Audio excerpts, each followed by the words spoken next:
လောကလူတွေကကိုမျက်ခြေကိုမမြင်ဘူးဆိုတာလို့ကိုအပြစ်ကိုတော့မြုပ်ွယ်ထားကြပြီသူများအပြစ်ကိုသာဖော်ထုတ်နေတတ်ကြတယ်ပေါ့အဲ့ဒါမှားယွင်းခြင်းတရားပဲဒါကြောင့်မို့လို့မြတ်စွာဘုရားကိုအပြစ်ကိုသာကိုစဉ်းစားဆင်ခြင်မှာသူများအပြစ်တွေကိုသွားမချိပါနဲ့သူများအပြစ်တွေချိခြင်းအပြင်ကိုမှမကောင်းတဲ့စိတ်တွေပဲတိုးပွားလာမှာဖြစ်တယ်အဲ့တော့သူများကိုအပြစ်တင်မှုလည်းမကြိုးစားနဲ့ကိုသာဒီလောက်တယ်မလောက်ဘူးကိုသာအခြေအနေတရားကိုသာစဉ်းစားဆင်ခြင်သုံးသပ်ကြည့်ရမှာဖြစ်တယ်ဆိုတဲ့သွန်သင်ဆုံးမချက်ပဲဖြစ်တယ်ပေါ့အဲ့ဒါလေဆွဆွမြဲမြဲမှတ်ထားပြီးတော့သူများအပြစ်ကိုတွေးမိတာနဲ့နပရိသံဝီလောမာနိနပရိသံကတကထသူတော်ဘာမတော်မလျော်တဲ့အမှုကိစ္စတွေသူတော်ဘာလှုပ်တယ်မလှုပ်ဘူးဆိုတာတွေကိုသွားပြီးတော့စိတ်ဝင်စားနဲ့မကြည့်နဲ့သူများအပြစ်တွေကိုမမြင်နဲ့အတ္တနောဝအဝိခေယကတဏိအတ္တနိသကိုယ့်ရဲ့အလုပ်ကိုသာကိုလှုပ်မလှုပ်ကိုဖြစ်မဖြစ်ကိုသာကိုသာအကျိုးအပြစ်စီစေရမယ်ကိုသာချီးရှုရမယ်ဆိုတဲ့ဒီ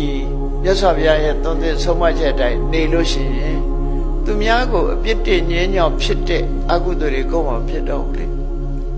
တချို့ကသူများတော့အပြစ်တင်လိုက်လို့ရှိရင်ထိုအပြစ်တင်ခံရတဲ့ပုဂ္ဂိုလ်ကသူတော်ကောင်းဖြစ်နေလို့ရှိရင်ကိုချိုးနေသွားကိုအပြစ်ကိုမကြည့်လို့အပြစ်တင်ခံရတဲ့ပုဂ္ဂိုလ်ကတကယ်သူတော်ကောင်းကိုလည်းတော့ပြစ်မှားမိတတ်တယ်တခါကြတော့ကိုမကြိုက်တာကိုကြည့်ပြီးတော့တော်ပြီးပြစ်မှားတတ်တယ်အဲ့ဒါလို့ပြစ်မှားလိုက်တာနဲ့တပြိုင်နက်ကိုမှအပြစ်ကြီးတစ်ခုဖြစ်သွားဒီနေ့ဩဃတေနတထေစနီးမောင်နှံအလောင်းများဆိုကြည့်လိုက်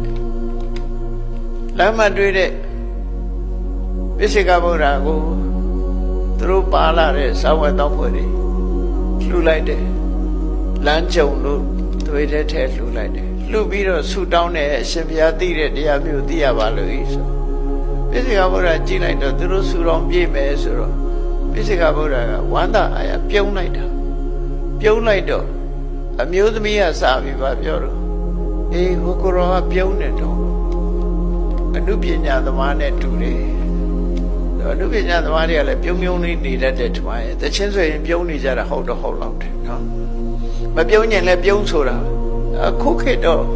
အနောက်တိုင်းကဟာတွေလာဘယ်ဟာတွေတူခေါက်တဲ့သူမဲရွယ်ကြီးတွေဆိုတာလည်းတွေ့နေရတာခါတယ်တချင်းဆိုတာကြည့်မကောင်းရှိမကောင်းမဲရွယ်ပြီးတော့ခါစားတာလားဘာလားမသိပါဘူးနော်ဟိုဗမာအငိမ့်နေပါလေကရင်တော့ပြုံနဲ့ကတာတွေတွေ့ဘူးပါတယ်အခုအနောက်တိုင်းသချင်းတွေဆိုလို့ရှိရင်မျက်နှာကရှုံပွားပြီးတော့ခါတယ်စိတ်ခံစားချက်မှုပေါ်အောင်ဆိုရတာလားမသိဘူးဘာတွေဆိုရတော့မသိဘူးနားလည်းမလဲဘူးသို့တော့မျက်နှာအမူအရာကြည့်ရင်တော့ပြုံးတာမဟုတ်ဘူးသေချာနေတယ်ရှုံမဲ့ပြီးတော့ခါတယ်ကိုဆိုတာတော့တွေ့ရတယ်နော်အေးအဲ့ဒါလို့ဒီကိုယ်တော်ကပြုံးနေတော့တချင်းတယ်နဲ့တူတယ်ခုခေတ်တော့တချင်းတယ်လို့မခေါ်ဘူးပေါ့ဆိုတော့နဲ့တူတယ်လို့ပြောလိုက်ယောက်ျားလုပ်တဲ့သူကလည်းအေးဟုတ်မှာပေါ့ကွာလို့ပြောတော့အဲ့ဒီလိုပိစိကဗုဒ္ဓမထေရမြတ်ကိုသွားပြီးတော့မနိုင်ရမယ့်ဟာသွားနိုင်လိုက်တဲ့အခါမှာဒီဩဃတေနဇနီးမောင်နှံဟာဩဃတေနကတထေသားဖြစ်တော့လေသူဇနီးကဒီ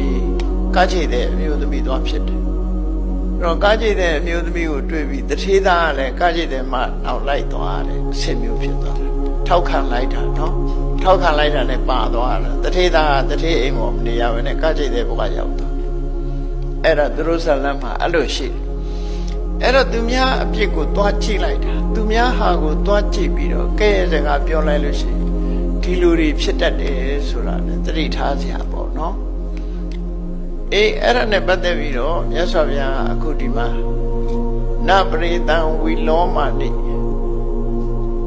သူတစ်ပါးတွေရဲ့မတော်မလျော်တဲ့ကိစ္စတွေကိုချိမနေနဲ့နပရိသံကတကတံသူတစ်ပါးတွေလှုပ်တာမလှုပ်တာမချိနဲ့ဆိုလိုတာကတချို့ကတရားထုတ်တယ်ငါတို့ကတော့ဥပုံနေလဲကိုးဆောင်တယ်တို့ရထဲအားတွေတော့စောင့်မအောင်ဒီလိုအမျိုးပေါ့နော်သူများမဆောင်တာတော့ပြော ငါတို့စခန်းဝင်တဲ့ဗရဏိရှိတို့ရတဲ့စခန်းဝင်တဲ့လူတယောက်မှမရှိဘူးအဲ့ဒါလို့သူများကိုသွားမကြည့်လိမ့်နဲ့လို့သူတို့ဆိုလိုတယ်ပေါ့အတနောဝအဝိခေယကတဏိအာကတဏိစာကိုလုထအဝဲကိုကြည့်ပြီးတော့ကိုယ့်ကိုယ်ပဲဆန်းစစ်ပါလို့မြတ်စွာဘုရားဟောတာနော်အဲ့ဒါဘာနဲ့ပတ်သက်ပြီးဟောတာတော့ဆို